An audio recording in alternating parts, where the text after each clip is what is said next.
Hello and welcome everybody, this is Battle Pro Gamers coming at you with an unboxing and review video of the G&G CM16 RAIDER. This one in particular comes from Manchester Airsoft, known as Army Kit in Manchester. And upon opening, the only thing I found as a flaw was a little crack in the box. But let's get right to this. Most of the CM16 RAIDER videos I've been able to find from G&G on YouTube currently have been in a foreign language, French, Polish or something, even a Russian one. So let's get to it. This is mostly to show people the quality Manchester Airsoft has put into their two-tone service. Okay, when you do purchase this particular model from them, you will not receive your battery, you will not receive your charger. You do have to buy them separately, which I did. I got a 9.6 volt nickel metal hydrate battery and a smart charger.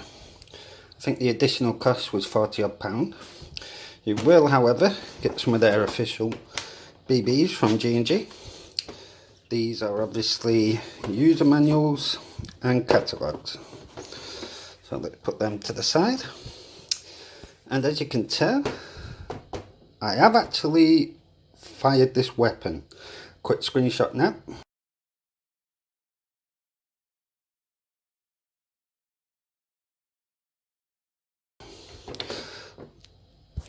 Okay, and we're back. So this is pretty much how it was received though, and it got put back in. Of course, when you're putting your gun back, always remove your battery from the back stock. So, however, it is bright in this room, but believe it or not, the actual spray job isn't actually as bright as you think it is.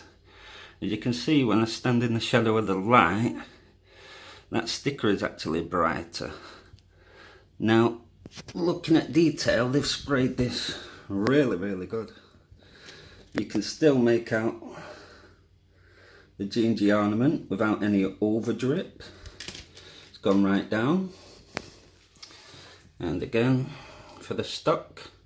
Now the best thing is, if I quickly show you a picture right now.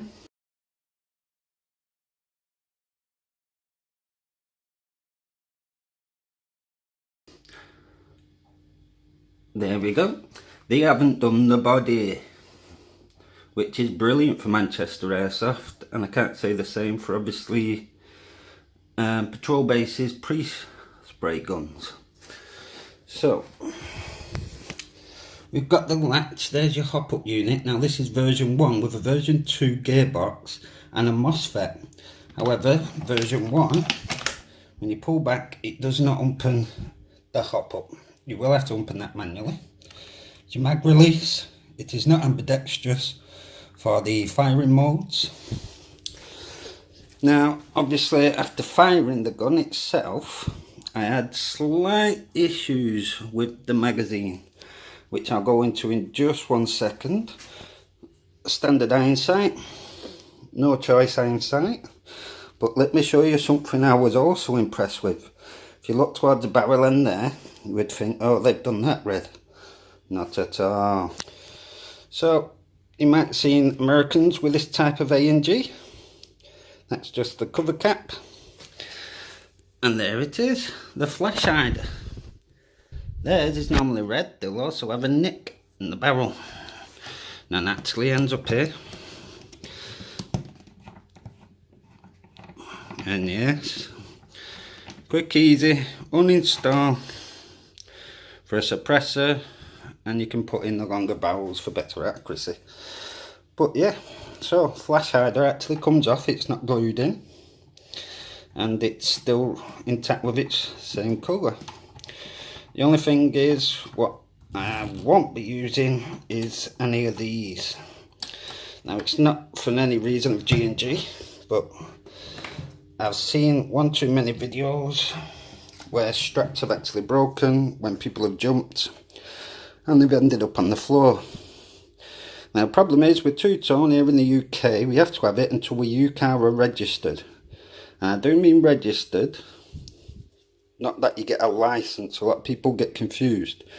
However, this can be taken off with like your general terps or white spirit you'd use for paint, but I only recommend doing that once you get your UK registration. Do not keep moving your stock back and forth when your battery is also inside, because when you get one and you start unclipping this with the two little feed buttons, you'd squeeze them, take it out, there's a little plate there, you take that out. Then you can do your small Tamiya connectors, push your battery inside, clip it all back, and you can obviously fire. Now unfortunately today I can't show you a shooting video. The way our neighbourhood works at the back or at the front is we're like a cul-de-sac and every single house can see you. It only takes one neighbour to complain, and the way with terrorists are at the moment, the police are on high alert, and one mention of there's somebody with a gun firing away in the back garden, I'll have the squad through my door quicker than you can eat your breakfast. So going into our detail, there's been no overspray, so they definitely took all this off to make sure it wouldn't go on. Again, you get your car registration, you can take this out so you're not as noticeable, if you like, when you're out on the field. And again, I mentioned to you, now if you just bear with us one sec, the high cap magazine that comes stock with this. Now of course you wind them up, those that are just getting into it, and obviously you've seen the YouTube link to see how quality the weapons are that are at Manchester Air. It can only roll one way, which is outwards to where the mag would be to the gun. So I'm guessing technically you'd use your finger and push up. So the issue I had, I could fill BBs in, and no matter how much I wind, if it was only 3 or 4 BBs, just a test shot, they wouldn't go all the way up in the spring. Yet I could clip the release to pop them out and that would go up. It goes to the top. Now whether it's because the spring is new, it needs some work, I don't know.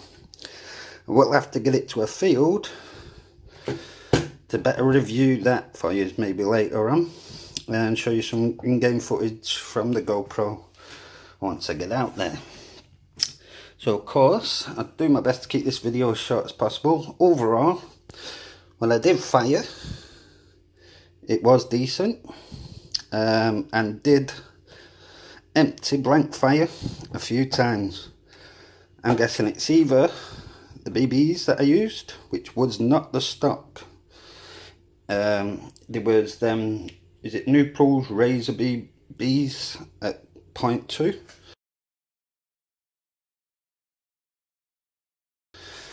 And I've already seen a couple of videos downgrading them, but obviously I didn't realise when I ordered the gun, thought, well, it don't mention I get some, I'll just get some so I can practice fire when I'm on the field. I'll go to 0.25s. So anyway, I'm a little bit, I mean this isn't an issue for Manchester Airsoft. This is obviously G&G mag, so it's something they've obviously done. Not really focusing. So that's come as stock. Now obviously those again that don't know just yet, if you got ICAP magazine anyway, not many people will favour you on the battlefield if they want to go quietly, because these things when full, no matter if you've wound it up and you've loaded like the spring back on it full of BBs, the rest that are in the holder, if you like, all shake and rattle about until you're pretty much due for emptying. That's how you'll know it's nearing the end and you have to fill it up. Wide outdoors, shooting head on head, I suppose it's not going to matter so much, But mid caps are a much better choice. You just need a speed loader, it pumps it in, pumps them all the way around. No noise, and you can usually get around 100 rounds. I think I've pretty much covered everything basic. Again, I've chose the red. You can have green and blue. But it really, on the camera, it is showing up as though it's quite bright, but it is not at all. Yeah, so two-tone service, definitely A++. And again, Manchester Airsoft did not spray the body of this weapon. I can't tell you that they'll do it for all the M4 series or what, but all I know is the G&G CM16 Raider definitely come with only the grips and rail system and the stock sprayed. And of course, again, that'll easily come off once your UK are registered, or you can swap them out and buy others and just interchange. Thank you very much for watching. Please leave a like. Thank you and goodbye.